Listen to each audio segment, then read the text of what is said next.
What's up, everybody? Chris Souders, Slender Cat Outdoors, back with you again this morning. I want to thank you guys for joining me here this morning. If this is your first time, make sure you're hitting that subscribe button. I put out new videos each and every week, and I also do a live show every Tuesday night called Tackle Talk Tuesday, 7 p.m. Eastern Standard Time. So make sure you're hitting that notification bell, that way you can get notified when we go live and anytime we upload new videos.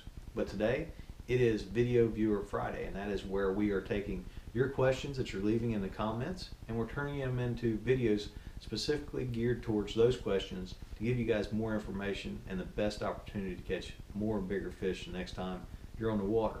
And today, our questions are going to come from Mark Coburn, River Rat Catfishing, and also Brian Wagner. Mark Coburn asks, do you pay much attention to how long you use a particular hook before retiring it? Mark, when it comes to hooks, you know, to me, it's either they're bad or they're good, okay? Where did that hook go? There it is. So, this is a bad hook that I took off a few days ago, and I'm going to use it as an example. So, one thing I check is how sharp it is, and it's pretty simple. You know, I can put a lot of pressure on that hook, and it doesn't really want to penetrate into my thumb much at all.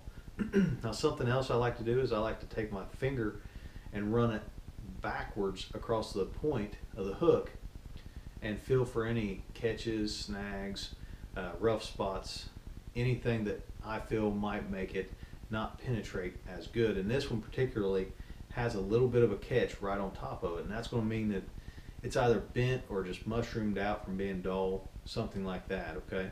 Now, obviously, if it's bent dramatically, you'll see it.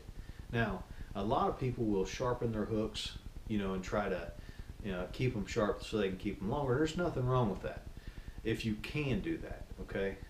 Me personally, I've never been one that's been good at the art of sharpening a knife or sharpening a chainsaw, and I've tried to sharpen hooks, and I've actually done more harm than good.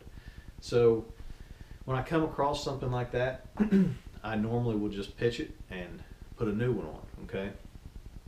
Now, even with new ones, you still want to check it, and you can, you know, there's a dramatic difference of how easy I can push, and I can feel it wanting to, you know, penetrate my thumb skin.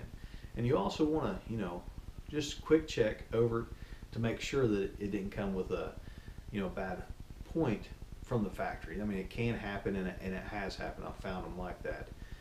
Now, the only thing that changes that is I don't change them until they're bad, okay? Usually they'll go bad way sooner than, you know, what I ever need to just check them and say change them. But the only thing that would differ from that is if I'm getting ready for a tournament. Okay, the night before a tournament, I will cut off all my hooks and retie on new hooks. Now, do I throw the old hooks away? No. I put those in a separate compartment in my, you know, hook storage, and I'll use those for pre-fishing or pleasure fishing or just play fishing. And I'll put all new hooks on, and it's more of a confidence thing. Do you have to do it? No. But it gives me a confidence that I know I got all new hooks on and I don't have to worry about it. So, Mark, hopefully that answers your question, and everybody else that may have had questions specifically related to that. River Rat Catfishing, he asks, how often do you retie your main line to your swivel, and how often do you change out your leader lines? So, when it comes to leader lines and main lines and you know, your knots and things like that, that's kind of another two-part question. We'll talk firstly specifically related to tournament fishing. If, once again, the night before a tournament, I will go through everything and I will retie all of my knots, okay?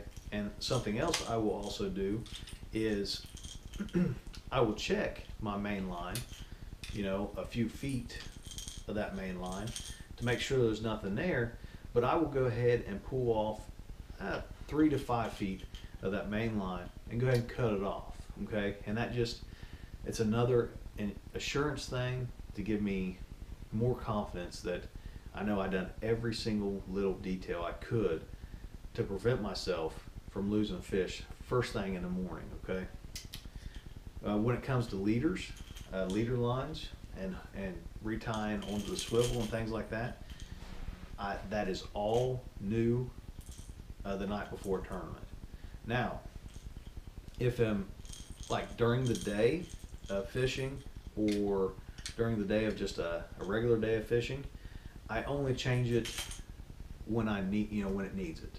I will constantly check it throughout the day and make sure that, I'm running my fingers up it for abrasion or nicks or cuts and things like that.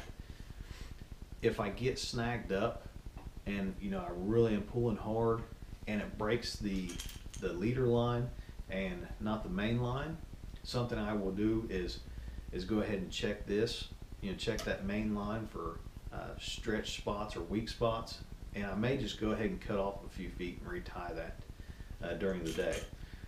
Now, if I'm fishing and I go home and I put everything up and I don't fish for, say, until the next weekend, I will go ahead and retie everything just to make sure that it's in good shape, okay?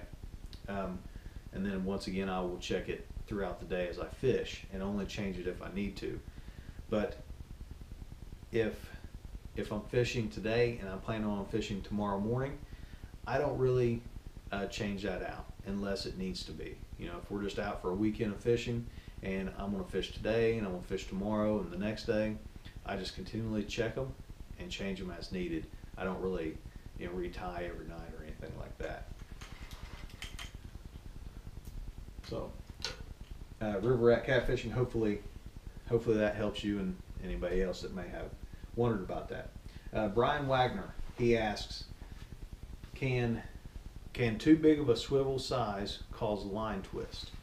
We've talked about swivels and swivel sizes before, and I don't, in my opinion, and I don't know this for a fact, okay, but swivels are made to keep line twist out.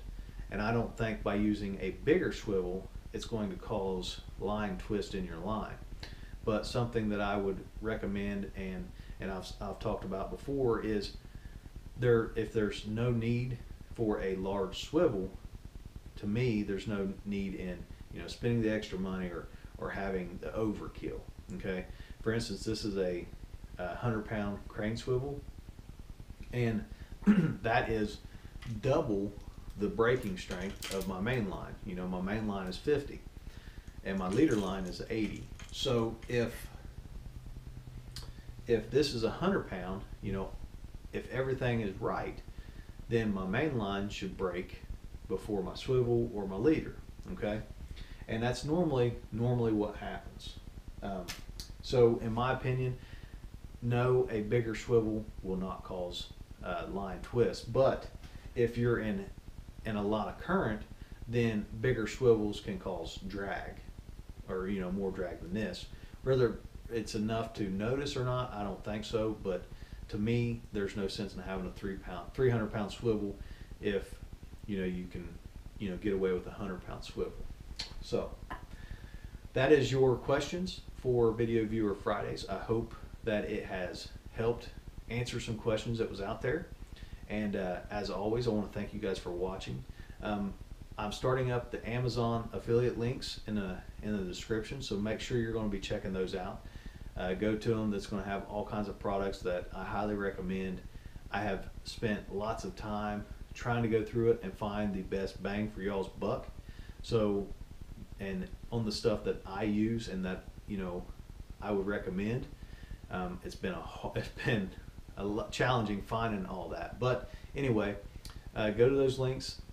If you have any questions, hit me up in the comments, or Facebook, Twitter, Instagram, whatever you guys want to do.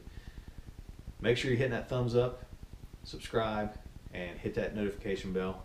Don't forget about Tackle Talk Tuesdays, every Tuesday night, live, 7 p.m. Eastern Standard Time. Thank you guys for watching, and we'll catch you on the next Viewer Video Friday.